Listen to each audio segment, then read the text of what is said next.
Yo, what's good? It's your boy Kami back with another Deepwoken video, and today this video is also geared towards beginners because we're going to be going over a couple PvP tips and tricks that can help you out whether you're just starting or you've been playing for a while and you just want to kind of get better and hear some advice and see some text and stuff like that can help you. But yeah, that's for the video. Stay tuned to the end for information on the giveaway that's going to be taken March 1st, and yeah, let's just get straight into it. So the first topic we should probably go over is parrying. As you probably know already, parrying mobs versus actual people are two totally different things because mobs and bosses are predictable and players are usually not. But since you're newer to PvP, or at least you should be because this video is for beginners, I'd recommend two things that could possibly help you out. Field experience and studying film. Field experience helps a lot because you're putting yourself into actual situations. I'd recommend doing this by gathering a few of your friends, head to your guild base or an enclosed area where you probably won't get ganked, and just duke it out. Or, if no one you knows play Deepwoken, you know what I'm saying, you can head over to my server and find some friends, or you can enter charm a conflict at your own risk. I don't recommend that, by the way. And when I say studying film, I mean watching videos of other people PvPing. A good channel to check out if you don't know already is Agamatsu. He's pretty good, and he's definitely the founder of a lot of toxic and, you know, just disgusting builds all around in metas. But yeah, he's a pretty basic one to watch, user friendly, and he explains stuff really well, and I'm a huge advocate for watching him when you're new into the game. Also, since, you know, layer 2 dropped, parrying received a change. You used to be able to parry even after throwing your first parry out, but now there's a cooldown for like 1 or 2 seconds. And honestly, for that, I just want to say be patient. A lot of people like to feint nowadays, and if you get feinted on and you throw that parry out and you don't have your parry cooldown, just get ready to take a lot of damage. But that's where this next tip comes in handy. And a lot of y'all, I see like a lot of people I like fight or I see fight, don't press the G button, and that's the next tip. Always press the G button. Use your tempo if you're in a scary situation like I did just there. I mean, that wasn't a scary situation, but like I wanted him to back off me. But using your tempo is a free combo escape. Just don't be too predictable with it because it is parryable. Most people also see it coming, you know. So, and a lot of like combos are set up around you using your tempo preemptively or early, and yeah. So just remember to always use tempo. Some builds should have like 2 erudition on them, just so you can have, you know, more of a tempo reservoir. Because, you know, if you're newer, you probably won't be as aggressive, and you know, to get the most tempo, you need to like be super aggressive because you deal damage and your tempo builds up.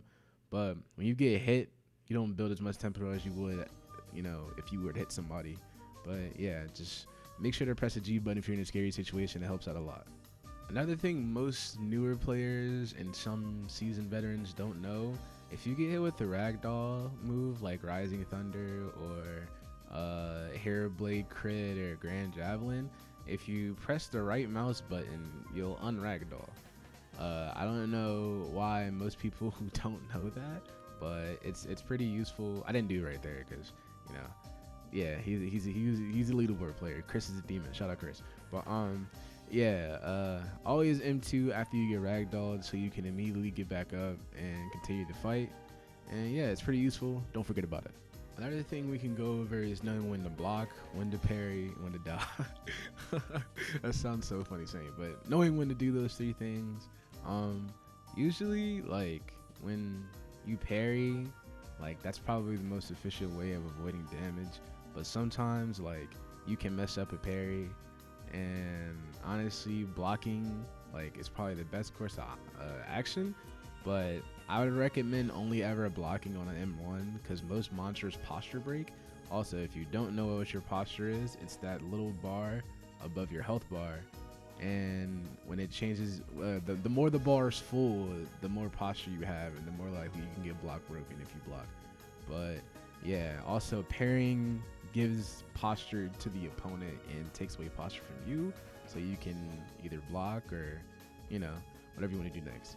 But in most cases, honestly, like for some mantras aren't even worth parrying.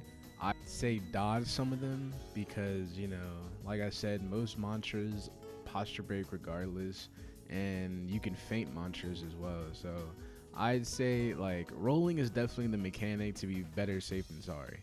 And honestly, rolling can put you in the good, like rolling can put you in a lot of good spots, because if you roll cancel or roll behind somebody, you can proc spine cutter, and spine cutter does an insane amount of damage. But yeah, so also just remember to roll, remember to use all your defense options, aka block, parrying, and dodging. But yeah, speaking of feinting mantras and everything, we're gonna get into a combat tip. One of the best combat tips I can give is if you're fighting somebody who parries a lot, I'd say mix in feints, throw in feints. Feints are like super good because, well, mantra fading is super good because when you mantra feint, you can cast it right after. So like for example, Fireblade, if you cast, oh, like right there, if you cast Fireblade and then cancel it, by the way, to cancel a mantra, when you cast a mantra, left and right click and it'll cancel it. But when you feint a mantra, so if you cast Fireblade, feint it, maybe you could throw an M1 or a crit. Crit's the R button if you don't know that. You can throw an M1 or a crit, and then right after you can cast Fireblade. And it usually catches a lot of people off guard. You don't even have to do it in that order. You can definitely just, you know, cast feint and then cast again to get him off guard. But yeah, don't forget to feint. Feinting is probably your best friend against somebody who's I guess more experienced in defense to you. And yeah, just remember to always feint when the opportunity shows itself. This next tip is probably going to help you if you find yourself taking a lot of damage and dying more quickly than usual when you fight NPCs versus when you fight an actual player. Always make sure to get armor on your slots, because armor can help nullify a lot of damage. A lot of armor gives super good durability and elemental resistance and things like that. I'd recommend Black Diver if you have 25 or more willpower on your slot, but if you don't have the willpower, I think Ignition Deep Delver is your next best bet, or Prophet's Cloak, stuff like that. Those armor pieces are pretty good, but getting armor in this game is kind of annoying because a lot of the stuff you need is very specific, and some of the stuff like you need is in layer 2 and stuff like that. So I'd probably try and get a help to friend to help me or maybe you can find somebody in the Discord to help you out. And yeah, just remember to get armor so you don't die as much.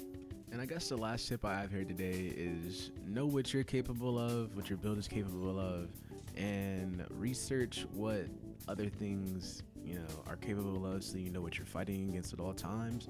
Because if you know what you're fighting against, you know what to expect. Like if I see a dude with curved bladed winds, I'm gonna assume he's gonna have Gale and he's gonna do a lot of damage with double aftercut.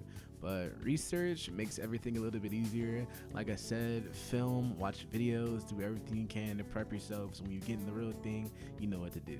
But yeah, that's really all for the tips. Now on to the giveaway talk, because I know y'all are anxious to hear that. Alright guys, so let's talk about the giveaway.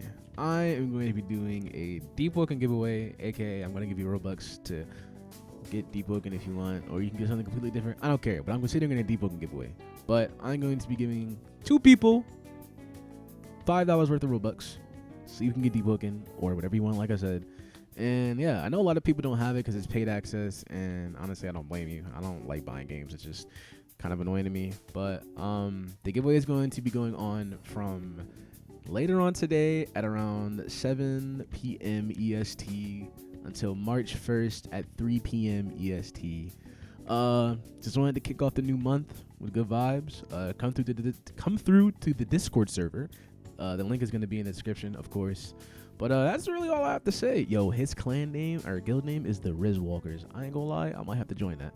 But yeah, man, that's just all I wanted to talk about. Hope you enjoyed the video. Thanks for watching. I love you guys. Remember to drink water, and peace.